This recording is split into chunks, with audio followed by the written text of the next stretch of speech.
Hanggang sa Metro Manila po, ramdam ang kagustuhan ng mga Pilipino makatulong sa mga kababayan nating nasa lanta. Kaya naman, ang mga lumikas wala sa Visayas na dumarating sa Villamor Air Base, inihahatid ng libre patungo sa kanilang mga pamilya at pansamantalang masisilungan. May report si Micaela Papa.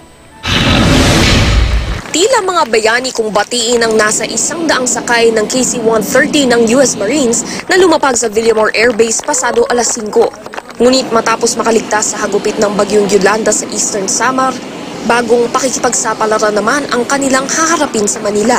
Saan sila pupunta at paano? Sa tanong na ito nagsimula ang Oplan Hatid.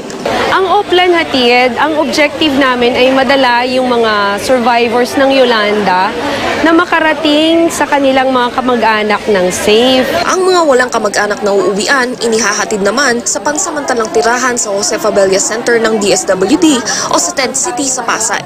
Si Aling Teresa, 80 anyos, na nagtago lang sa ilalim ng lamesa nang tangayin ng bagyo ang kanilang buong bahay sa Manicani Island, hindi raw inakalang pagkatapos ng dilubyo ay may pagkalinga at pagmamahal pa rin naghihintay.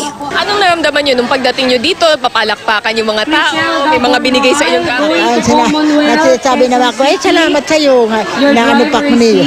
Inaano pa ako, nabuhay pa ako. Nakaano ako ng mga maraming tao na nagaganon sa akin. Mula sa Villamor Air Base, hinatid ang pamilya ni Aling Teresa sa Sikatuna sa Quezon City.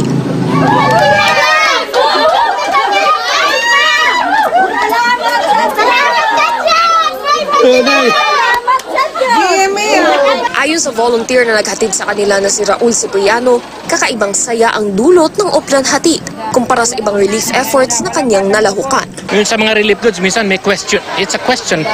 Ako, miski ako nagtatanong sa sarili, talaga bang nakakarating, ganun.